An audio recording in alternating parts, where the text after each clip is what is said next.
This is the plaintiff, Danielle. She says she agreed to rent a house from the defendant, gave her a deposit, and the house wasn't ready for moving. So she asked for her deposit back. The defendant refuses to refund her in full, and she's not going to be ripped off by anyone, so she's suing here and now for the $300 she's still owed. This is the defendant, Jessica. She says she was completely on schedule for having the work done on the house and having it ready for move-in. But the plaintiff changed her mind and asked for her $800 deposit back. Technically, she didn't have to return anything to her, but to be nice, she gave her back $500 because she knew she really needed it. She ended up losing out on her renter because of the plaintiff's flip-flopping attitude and owes her nothing more. She's accused of not returning nearly everything. All parties, please raise your right hands.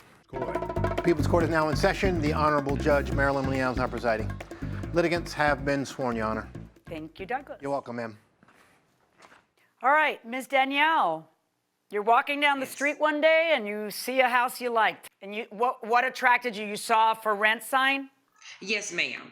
I went back. She was there. She, invited me in. She told me a lot of things that were going on in the home. Some things were stolen, so it was going to take she said about a week to get it finished. So I said, okay. Actually, my 18-year-old daughter got out of the car and she came and met Miss Jessica, and Miss Jessica's daughter and my daughter went to school together. So that was, that was pretty cool, we thought. So, we talked a little bit as we walked around the home. She said that she had a lady that was going to rent with a voucher. A Section 8 voucher? Yes, ma'am. And then she said, okay. No. She said, first come, first serve. So, I asked her how much the deposit was. She said it was $800. I said, I can come tomorrow after work and I can pay you the $800. She said that it would take a week to finish the home. So, actually, I asked my dad, was it okay if we stayed for a week until she got finished? Which he said, okay. So the next day I got off from work. As soon as I got off, I called her. I had my money order, and she said that it was not going to take a week. It was going to be until the 20th. I said the 20th. She said, yes. She said, because some vents had to be put in, something about the plumbing going underneath the house, and the gentleman that she had that was going to do it had some other people in front of her, so she said it was going to take longer and they were going to have to wait. So I said, well, okay. And, we exchanged things. I left. Everything was fine up until the 12th. And I had initially already went and put an application in other realty companies before I even saw Miss Jessica. But so you had put in other applications. Had you paid other deposits? No, it was just, no, ma'am. It was just, I was needing something quick. But my dad, I thought I was safe because my dad said, that me and my children could stay there. Plus they were, going back and forth to school and things like that. So my dad I guess he had filled out for a housing voucher or some type of living voucher. So that shortened my time staying with him. So on the 12th, I called Miss Jessica and I was telling, but how much can it shorten your time? He's in the middle of a lease, so he may want to leave quickly, but he's already paid rent for March where he is, so you still have somewhere to live for March, right? Yeah, I still had some. I still had somewhere to live. But my dad, like I said, he said he was leaving. He was packing his stuff up. And okay, but let's be honest. What happened is one of the other places you applied for, you got, right?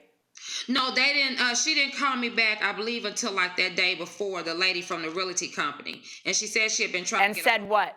That I was approved. That everything went through. That you were approved, and that place is the place you chose. That's where you wanted to go.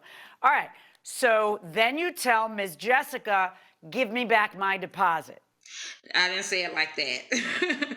I called, she didn't answer. I'm not disrespectful.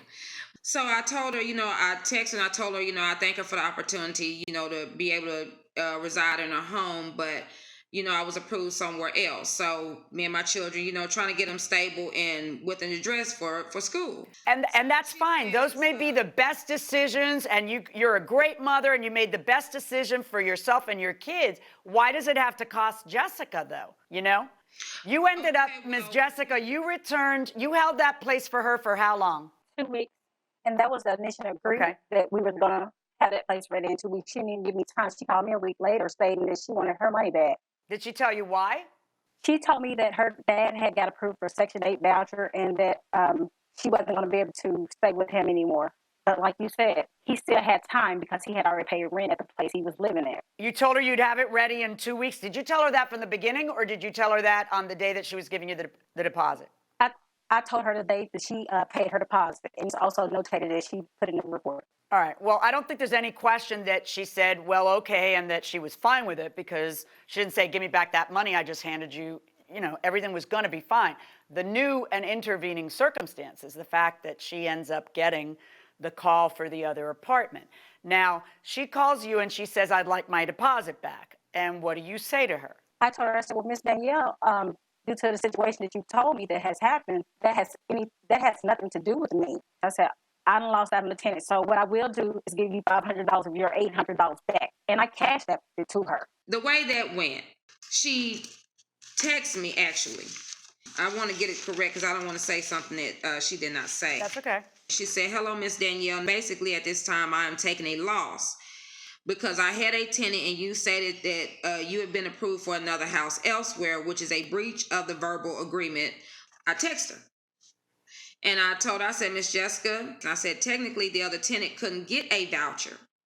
I said, because the home was not complete. She said, technically, I don't have to give you back anything. She said, but I'll go ahead and give you your $500 back, but not the $300. Can I ask you a question? Do you know what the law says she has to do? No, ma'am, I do not. Well, you're about to hear it from me. Welcome back to the People's Court. I'm Harvey Levin. The plaintiff put money down for a rental house, changed her mind, and wants the money back. Now, the defendant gave her some of the money back, doesn't feel she owes all of it back. We will settle this. Let's go back into the courtroom. She doesn't have to give you back a penny. Even if the house wasn't finished? Well, see, that's the thing. You tell her on the 12th or 13th that you're not taking it, that you found something else. So she's no longer hustling to get it ready for you on the 20th anymore. So you can't look at it and see that it's not finished on the 20th, because who's she finishing it for? She doesn't have a tenant. So why is she going to pay money to finish it hustling on the 20th when nobody's moving in? So you can't look at the fact that it wasn't done on the 20th or it wasn't done on April 4th and say, you would have breached, because what really happened is you changed your mind and you decided to go to another place, which could be the best decision you ever made. But it should cost you. It should not cost her, because legally speaking, when you leave a deposit, it is by default non-refundable, unless somebody writes refundable, because what's the point of the deposit? It's for her to hold it for you. And she did for 1 week. So you're not entitled to a penny back. And she ended up giving you, I guess, out of the goodness of her soul, $500 back. So she's actually 100% correct on the law. You got to be really, really sure before you leave a deposit, and you got to be willing to let it ride if you pick another place. It's got to be on you. It's not supposed to cost her. Verdict in this case for the defendant. So the plaintiff learns a lesson in the law from the judge. Danielle, I must tell you, you are one of the most polite ladies I've heard in court in a long time. What do you think the judge, what are you thinking of the judge's decision? Well, she's the judge. I can't be combative with that.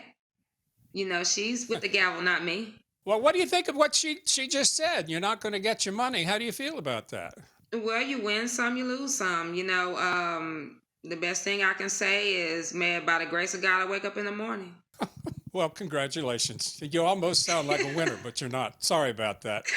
All right, let's talk to Jessica. Jessica, what are you thinking? You just learned you didn't have to give her anything back. Well, no, actually, I have several homes that I rent to people, and I do know the law when it comes to real estate. I'm an agent, and I'm also a landlord. So I knew she was in the wrong when she tried to come back to me and request for her money, but for the sake of her kids, I gave her $500 back. So you just gave her the $500 back because you're a nice lady. Was that the reason? Yes, sir. Well, Good for you. All right. Congratulations. You're off the hook. And that'll wrap it up for this case. Really interesting case. Let's learn more about this now and how the judges feel about it. Here again, Judge Marilyn and her husband, Judge John. Another edition of After the Verdict. They say no good deed goes unpunished, okay? And this case might be an illustration of that. In this circumstance, you've got the defendant who said, you know, she's in a tight spot here. She's got kids.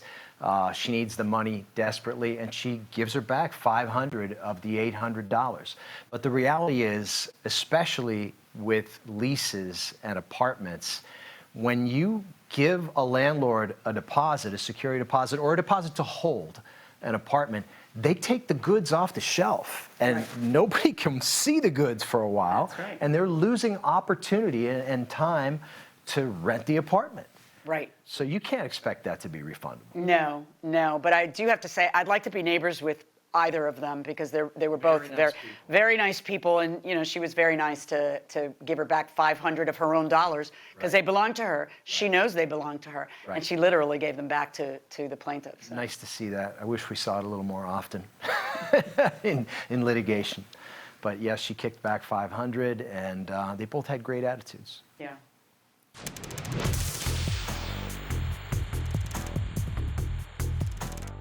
John, this is a really good question. It is going to depend on the state. Most states are not arresting people who don't wear masks, at least for now. I don't think that is going to happen. I think it's going to be almost impossible to enforce this and prosecute it because so many people, unfortunately, and I'll just say it, are doing the wrong thing and not wearing masks. Masks keep us safe. Masks will protect this economy.